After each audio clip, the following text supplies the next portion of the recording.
షాలోము రాజా సర్వాధికారివి నీవే,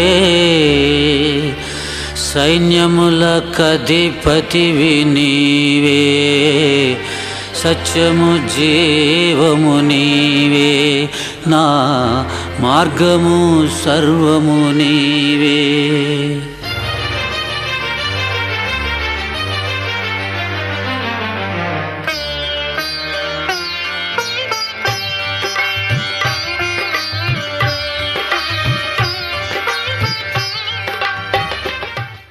హల్లెలూయా, praise the lord. దేవుని బిడ్డలారా, మీ అందరికీ మా హృదయపూర్వక వందనాలు తెలియజేస్తున్నాం. మా నిమిత్తం మీరు ప్రార్థన చేస్తున్నారు, మీరు పంపిస్తున్న సహాయాన్ని బట్టి వందనాలు. మీలో కొంతమంది బిడ్డలు మీ సహాయాన్ని పంపిస్తున్నారు, మీరు మా కొరకు ప్రార్థిస్తున్నారు. దాన్ని బట్టి మేము ఎంతగానో దేవుని స్తుతిస్తున్నాం. మీలో కొంతమంది ఫోన్ చేసి మీ వాక్యం వింటున్నామని అని చెప్తున్నప్పుడు మేము చేస్తున్న పని వృధా కావట్లేదని మేము సంతోషించి మరి ఎక్కువగా చేయడానికి మేము పురుగొల్పబడుతున్నాం. దేవుని బిడ్డలారా, దేవుని వాక్యం వినండి. ప్రతి మంగళవారం సాయంత్రం 5 గంటలకు వస్తున్న ఈ వాక్యాన్ని ప్రతి వారంలో ఒకసారి వస్తున్నటువంటి ఈ వాక్యం కొరకు మీరు ప్రార్థన చేయండి, మీరు పొరుగు వారు తెలియచేయండి. వాక్యాలు వినండి, దేవుని మాటలు విని దేవుని సన్నిధికి రండి, దేవుని ఆశీర్వాదాలు పొందుకోండి. దేవుని వాక్యంలోని చిన్న వాక్యాన్ని మనం ధ్యానం చేద్దాం. యోనా గ్రంథము బహుశ్రేష్టమైన గ్రంథంగా కనబడుతుంది.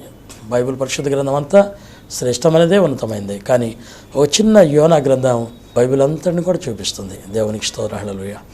ఒక మానవుని యొక్క ఆ స్వభావాన్ని చూపిస్తుంది, దేవుని యొక్క లక్షణాలను గురించి కూడా తెలియజేస్తుంది. చిన్న గ్రంథం యోనా గ్రంథము, 4 అధ్యాయాలు మాత్రం ఉన్నటువంటి గ్రంథం.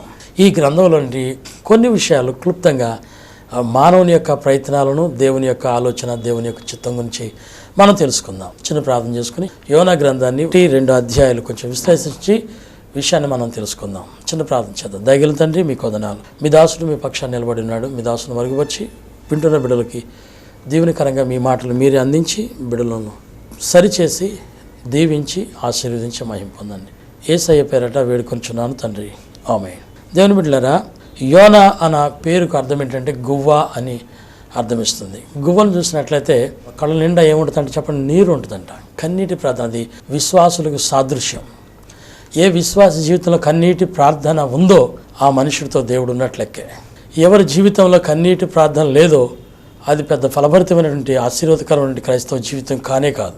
క్రైస్తవ జీవితంలో కన్నీరు తరచుగా వస్తుంది. ఎంత కన్నీరును ఆ మనిషికి అరుస్తుంటాడో, లేకపోతే ఎంత కన్నీటి శోధనలో, కష్టాల్లో, ఇబ్బందుల్లో నడుస్తుంటాడో అంతగా అభివృద్ధి చెంది, అంత ఫలభరితంగా, దీవెనకరంగా, అంత ప్రకాశవంతమైన జీవితాన్ని ఆ మనుషుడు జీవించడానికి దేవుడు సహాయం చేస్తాడు. బైబిల్లో రాసింది, వారు బాకాలోయలో బడి వెళ్ళుచు దాన్ని జలమయముగా మార్చెదరని. బాకాలోయ ఎంత ప్రమాదకరంగా ఉంటుందో, ఏమవుతుంది, జలమయముగా మార్చిపోతుంది.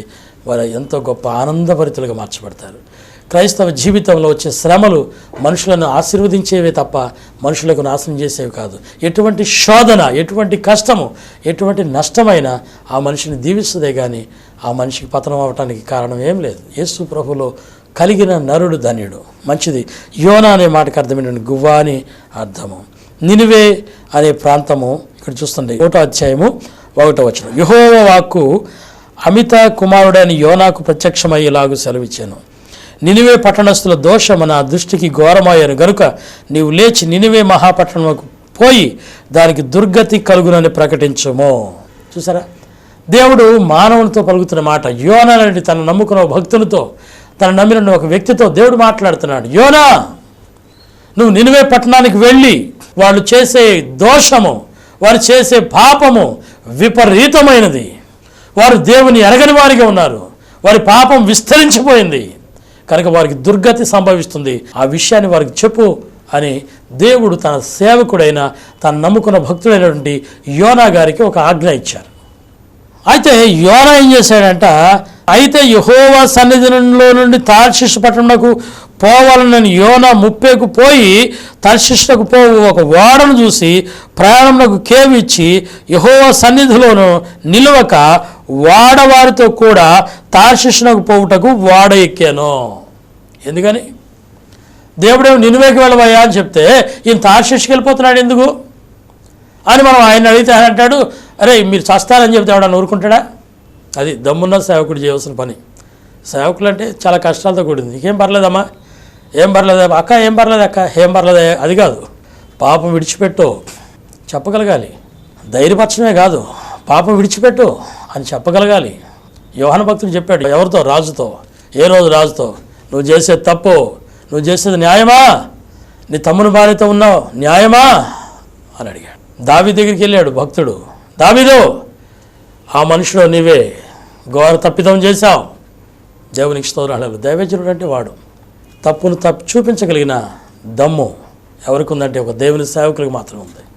ఈ జీవితం కొరకు, లేకపోతే ఇక్కడ ఏం సంపాదించుకుందామా, ఏం తిందామా, ఏం తాగుదామా, డబ్బు సంపాదించుకుందాం అనేవాడు దేవుని మాటను స్పష్టంగా ఎవరికి చెప్పలేడు, ధైర్యంగా చెప్పలేదు. ఉన్నట్టుగా బోధించాలంటే ఆ సేవకునికి సత్తా ఉండాలి, దేవుని మీద పరిపూర్ణ విశ్వాసం ఉండాలి. మనుషులు కాదు నన్ను పోషించే దేవుడు పోషించగలడనే విశ్వాసం ఉన్నవాడు, నిజంగా దేవుడు ఉన్నాడని గ్రహించిన సేవకుడు మాత్రమే చెప్తాడు ఏమని, ఉన్నట్టుగా బోధించగలుగుతాడు. పాపం విడిచిరా, అందరూ పాపంలే, కానీ పాపం లేని నీతిమంతుడు ఒక్కడు లేడని పర్లేదు అక్క అనుకోవటం కాదు, పర్లేదు ప్రధానం అనుకోవటం కాదు. పాపులను పిలవచ్చింది దేనికంటే నీతిమంతులుగా ఉండటానికి, అంతేగాని పాపులుగా బ్రతకడానికి కాదు. దేవునికి స్తోత్రం. హల్లెలూయా.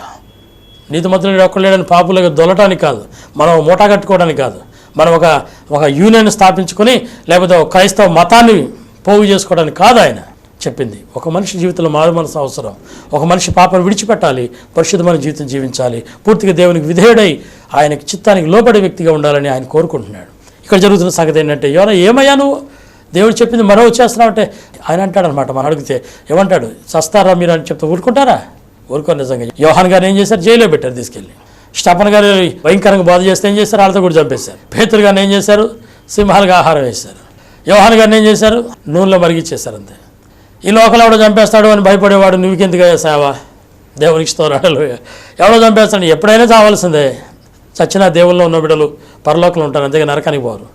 కానీ దేవుని ఎరగని వాడు చస్తే నరకానికి పోతాడు, అక్కడ అగ్ని ఆరదు, పొరుగు చావదు. దేవుని కలిగిన నీవుడు చావుకు భయపడక్కర్లేదు. దేవుని సేవకుడా దమ్ముగా చెప్పాలి, దేవుని వాక్యం ఉన్నట్టుగా బోధించాలి. ఇతను అంటున్నాడు అనమాట, చస్తారు అని చెప్తే వాళ్ళు ఊరుకుంటారా? లేకపోతే దేవుడేమో కరుణ కలిగిన వాడు కదా, ఆయన ఏదో చంపేస్తానంటాడు, బెదిరిస్తాడే కానీ అయ్యో నన్ను తప్పు క్షమించయ్యా అని వాళ్ళు ఏడిస్తే చాలు, ఆ దేవుడు కరుణావాత్సల్యత కలిగిన వాడు కనుక కరిగిపోయి చంపుతానన్న దేవుడు వాళ్ళు ఎలాగో మళ్ళీ రక్షిస్తాడు. ఆయన జాలి కలిగిన వాడు, ఆయన కరుణమయుడు, గొప్ప వాత్సల్యత కలిగిన వాడు. ఆయన ఏదో కోపంగా చంపేస్తాను మిమ్మల్ని అంటున్నాడే కానీ నిజంగా ఆయన చంపడు, వాళ్ళు ఏడిస్తే చాలు కరిగిపోతాడు. ఆ మాత్రం దాన్ని నేను నువ్వెందుకు వెళ్ళాలి, తార్షీషుకులు అక్కడ చెప్తాను, చాలా మంచివాళ్ళు, వాళ్ళకి సువార్త చెప్తాను, ఎక్కడైనా సేవే కదా. కానీ ఏం జరిగింది తెలుసా, దేవుని చిత్తానికి వ్యతిరేకంగా నడవాలనుకున్న తన నడక, తన యొక్క జీవిత యాత్ర ముందుకు కొనసాగలేదు. దేవునికి స్తోత్రం. హల్లెలూయా.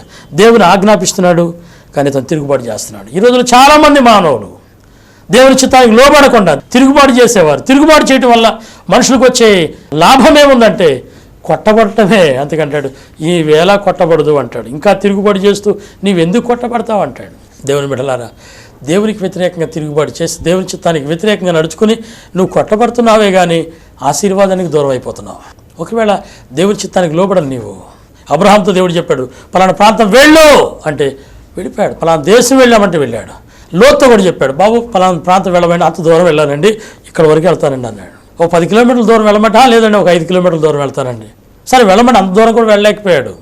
తద్వారా అతనికి ఏం కలిగింది, లోతు నీతిమంతుడే కానీ తన కుటుంబానికి కానీ తనకు కానీ ఏ ఉపయోగం లేకుండా పోయింది. భ్రష్టులు అయిపోయారు వారి పిల్లలు, వారి కుటుంబం నశించిపోయింది. దేవుని బిడ్డలారా, దేవుని చిత్తానికి లోబడాలి. నువ్వు నడవలేని స్థితిలో ఉంటే దేవుడిని సహాయం కోరుకుంటే దేవుడు నీ చెయ్యి నా చేయబట్టి మనల్ని నడిపిస్తాడు. దేవునికి స్తోత్రం. హల్లెలూయా. నువ్వు నడవటానికి ప్రయత్నం చేయాలి, అంతేగాని అయ్యి నేను నడవలేనయ్యా తప్పించుకోవడానికి ప్రయత్నం చేయకూడదు. నువ్వు నడవటానికి ప్రారంభించు, దేవుడు నీ చేయబట్టి నడిపిస్తాడు. హల్లెలూయా. నిన్ను విడివాడు ఎడబాయుడు. చూడండి ఇక్కడ జరుగుతున్న సంగతి, దేవుడు ఆజ్ఞాపించాడు, మానవుని తిరుగుబాటు. తర్వాత చూసినట్లయితే తిరుగుబాటు చేయడం వల్ల ఏం జరిగిందంట, దేవుని ఉగ్రత, దేవుని కోపము అక్కడ రగులుకుంది. ఏమైందంట, వాడే కూర్చున్నాడు, అడుగు భాగానికి వెళ్ళి నిద్రపోతా ఉన్నాడు. ఏమైందంట, తుఫాను చెలరేగిపోయింది, వాడ ముందుకు వెళ్ళట్లేదు. ఏమైపోయింది, భయంకరమైన పరిస్థితి ఎదురవుతుంది. వాడ విచ్ఛిన్నమైపోతుంది, సామాను అంతా కూడా పారవేసుకుంటున్నారు. లోపల నుండి బీప్ బస్తాలు, ధాన్యం బస్తాలు, లేదా బట్టల మూటలు అనేక నుండి ఆ సామాగ్రి అంతా కూడా ఓడలో ఉన్నవన్నీ సముద్ర పాలైపోతున్నాయి. కానీ తనకేం పట్టట్లా, ఆగి నిద్రపోతున్నాడు. ఈ రోజున ఎంతమంది క్రైస్తవులు అలా లేరు? ఎంతోమంది దేవుని నమ్ముకున్న బిడ్డలను చున్నవారు వాళ్ళ కుటుంబం విచ్ఛిన్నం అయిపోతుంటే, వారి బిడ్డలు వారి కుటుంబాలు నాశనం అయిపోతుంటే వాళ్ళకి ఏం పట్టనట్లుగా నిద్రపోతులుగానే లేరా? దేవుని బిడ్డ, ఒకవేళ నీ పరిస్థితి అలా ఉన్నట్లయితే ఎందుకు నా కుటుంబం ఇలాంటి పరిస్థితులు అవుతుంది, ఎందుకు నేను ఇలా ఉన్నాను, ఒక ఎప్పుడైనా ఆలోచన చేసావా? యోనా చూసినట్లయితే నిద్రపోతున్నాడు, ఏం పట్టట్లా, అంత నాశనం అయిపోతుంది. వాడలు అన్నీ కూడా పారవేయబడుతున్నాయి, సముద్ర పాలైపోతున్నాయి, కుటుంబం అంతా నష్టం అయిపోతుంది. ఎంతోమంది నష్టం అయిపోతూనే ఉంటున్నారు, కానీ వారు అయ్యా అనే పరిస్థితులు లేరు. చూడండి దేవుని బిడ్డలారా, ఏమైపోయిందంటే, అయితే యెహోవా సముద్రం మీద పెద్ద గాలి పుట్టింపగా సముద్రంలో తుఫాను రేగిపోయింది, వాడ బద్దలైపోయే స్థితిలో ఉంది. ప్రాణాలైనా బతికితే చాలు, ప్రాణాలు నిలబడితే చాలని అంతా చేశారు, కానీ ఉపయోగం లేదు. లాస్ట్కి చూసినట్లయితే ఎవరి వల్ల వచ్చిందని వాడంతా తిరుగుతున్నారు. వెతుకుతుండగా ఇక్కడ ఏం చేస్తున్నాడు దైవజనుడైన యోనా గారు ఏం చేస్తున్నాడు, నిద్రపోతా ఉన్నాడు. అప్పుడు అంటాడు ఒక ఆయన వచ్చి, ఓయ్ నిద్రపోతా, నీకేమొచ్చింది? మేమందరం సాహసిద్ధంగా ఉంటే నువ్వెక్కడ వాడువయ్యా నిద్రపోతున్నావు, నువ్వెవరో చెప్పు. చూసారా, దైవజనుడికి అవమానం కలుగుతుంది. దేవునికి స్తోత్రం, హల్లెలూయా. దేవుని బిడ్డలను మన జీవితంలో ఒకవేళ కొన్నిసార్లు అవమానాలు వస్తున్నాయంటే అది ఒకసారి నువ్వు ఆలోచన చేసుకోవాలా. మన జీవితంలో అవమానం ఎదురవుతుందంటే, మనం దేవునిలో ఉండి కూడా మంచిగా ఉండి కూడా అవమానం వచ్చిందంటే ఆ నిందకు తగిన రెట్టింపు ఘనత పొందుకుంటాం. ఒకవేళ దానికి కారణము మన అవిధేయత అయితే కనుక దాన్ని ఒప్పుకోవాలి. దేవునికి స్తోత్రం, హల్లెలూయా. ఓయ్ నిద్రపోతా అంటున్నాడు. ఒక సామాన్య మానవుడు వచ్చి దైవజనుడిని నిద్రపోతా ఏమొచ్చింది అంటాడు. ఇంకా చూసినట్లయితే అక్కడ అంటాడు, కాబట్టి వారు అతను చూసి, ఎవరి వల్ల నీ కీడు వచ్చిందో సంభవించినో, నీ వ్యాపారం ఏమిటో, నువ్వు ఎక్కడి నుంచి వచ్చావో మాతో చెప్పవయ్యా అని అడిగితే అతను అంటాడు, యోనా గారు అంటాడు, ఏమంటాడు తెలుసా, ఆకాశముకు భూమికి సముద్రానికి ఈ సర్వ సృష్టికి సృష్టికర్త అయిన దేవుని సేవకుడును. బా, దేవునికి స్తోత్రం, మంచిగా కనపరుస్తున్నాడు. సర్వ సృష్టికర్త అయిన దేవుని సేవకుడును, ఈ భూమికి ఆకాశంకు ఈ సముద్రముకు ఈ సర్వ సృష్టిని కలిగించిన సృష్టికర్త అయిన దేవుని సేవకుడు నేను అంటున్నాడు. అయితే ఏం చేసింది తెలుసా, దేవుని సన్నిధిలో ఉండకుండా, దేవుని చిత్తానికి లోపడకుండా నేను పారిపోతున్నానయ్యా, నా వల్లనే వచ్చిందయ్యా, ఈ కీడు నా వల్లనే వచ్చిందయ్యా ఒప్పుకుంటున్నాడు. దేవునికి స్తోత్రం. యోనను బట్టి మన జీవితంలో కూడా మన పొరపాటు మనం కనుగొనాలి. వెంటనే ఒప్పుకుంటే దేవునికి క్షమాపణ వస్తుంది. దేవుని వాక్యం అంటాడు కదా, మన పాపను మనం ఒప్పుకునే నమ్మదగినవాడు నీతిమంతుడు కనుక సమస్త దుర్నీతిని మనల్ని పవిత్రులుగా చేస్తాడు. తన అతిక్రమం దాచిపెట్టేవాడు వర్ధిల్లుడు, కానీ వాటిని ఒప్పుకుని విడిచిపెట్టేవాడు కనికరం పొందుకుంటాడు. దేవునికి స్తోత్రం. యోనా తప్పు చేశాడు కానీ ఒప్పుకుంటున్నాడు. దేవునికి స్తోత్రం, హల్లెలూయా. అది గొప్ప లక్షణం. పొరపాటు చేస్తాం మన జీవితంలో కూడా సొంత ఆలోచన చేసి కొన్నిసార్లు పొరపాటు చేస్తుంటాం. మానవులమేమో నేను ఏ పొరపాటు చేయట్లేదని ఎవరైనా అంటే కనుక పెద్ద నెంబర్ 1 దొంగనమాలట అన్నమాట. కానీ మన జీవితంలో పొరపాటు దొరుకుతుంటుంది, కానీ ఆ పొరపాటును సరి చేసుకోవాలా, లేకపోతే మనం అభివృద్ధి చెందలేం. అందుకంటాడు, రక్షణ నేర్కొని ఈ హస్తం కూర్చుకోలేదు, వినేరకుండా ఆయన చెవులు మందం కాలేదు, కానీ మీకు నాకు ఏమొచ్చినాయి, పాపంలో అడిగి వచ్చినాయి. అవును, పాపంలో దేవుడు ఎప్పుడో ఆయన సిలువలో ఎప్పుడో తీసేశాడని, కానీ ఇంకా నీ జీవితంలో అపవిత్రుడిగానే జీవిస్తుంటే ఎలాగ ఆశీర్వాదం పొందగలుగుతావు? అందరూ పాపం చేసి దేవుడు అనుగ్రహించు మహిమను పొందలేకపోతున్నాను. దేవుని సోదరుడా, దేవుని బిడ్డ, నువ్వు ఇంకా పాపంలో ఉండి దేవుని మహిమ పొందలేని పరిస్థితిలో ఉండటం నీకు మంచిది కాదు. ఒకవేళ నీ జీవితంలో అవమానానికి కారణము నీ అవిధేయత తెలుసుకుని వెంటనే ఒప్పుకుంటే కరుణావసరత కలిగిన దేవుడు నిన్ను కరుణిస్తాడు, నేను లేవనెత్తాడు. మరొక వాక్యం చూద్దాం. ఏమన్నా తీర్పు జరుగుతుంది. చీట్లు వేశారు, అందరి పేర్లు రాసి చీట్లు తయారు చేసి ఇక్కడ వేశారు. బాబు ఒక చీటు తీయండి, చీటు తీస్తే యోనా అని వచ్చింది. నేను ముందే చెప్పాను కదా బాబు, నా వల్లే వచ్చిందయ్యా, అంత మాత్రం కదా అంటాడు, నన్ను తీసుకెళ్ళి సముద్రం పడండి అయ్యా, మీకు ఇబ్బంది ఉండదు అంటాడు. దేవునికి స్తోత్రం, హల్లెలూయా.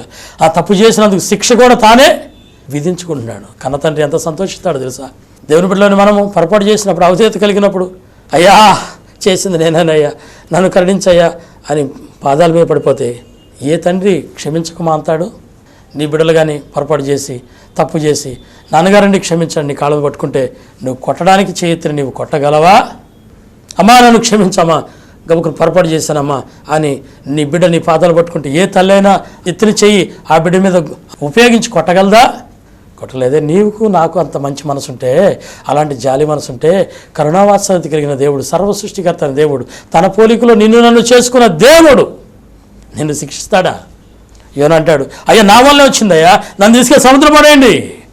హల్లెలూయా. ఆయన నువ్వేం దేవుని సాకుడు అంటావు, మరి నేను సముద్రం పడేస్తే దేవుడు మా మీద కోపిస్తాడా నాయన అనుకుని అయ్యా ప్రార్థన చేస్తాను. నువ్వు పడండి అయ్యా, పడకపోతే మీరు కూడా పాడైపోతారు, త్వరగా పడేయండి వేడుకుంటున్నాడు. అయ్యా నన్ను పడేసేయండి, మీరు బ్రతుకుతారు, నేను నేరస్తుడను, నేను దేవునికి వ్యతిరేకని, నన్ను పడేసేయండి సముద్రంలో. వెంటనే ప్రార్థన చేస్తారు, ప్రభువా ఈ కీడు మా మీదకి రానివద్దు, మీ సేవకుడు మేము పడేస్తున్నాం, ఈ దోషం మా మీద వేయొద్దయ్యా, దయతో మమ్మల్ని క్షమించాలని చాలా ప్రార్థన చేసుకున్నట్ట యోనాను సముద్రం వేశారంతే. దేవునికి స్తోత్రం, హల్లెలూయా. యోనా అనుకుంటున్నాడు నా చరిత్ర అయిపోయింది అనుకున్నాడు. కరుణావాత్సల్యత కలిగిన దేవుడు ఏం చెప్పాడు? తిమింగిలమా, ఓ చేప మత్స్యమా, అదిగో నా కుమారుడు వస్తున్నాడు, త్వరగా త్వరగా త్వరగా అర్జెంట్కి వెళ్ళి పట్టుకో ఆయన్ని. దేవునికి స్తోత్రం. ఒక తిమింగలంతో ఆజ్ఞాపించాడు, అదిగో నా కుమారుడు, నా దాసుడు, పట్టుకో. అలాగే అండి, చేపలో పడుతుంది.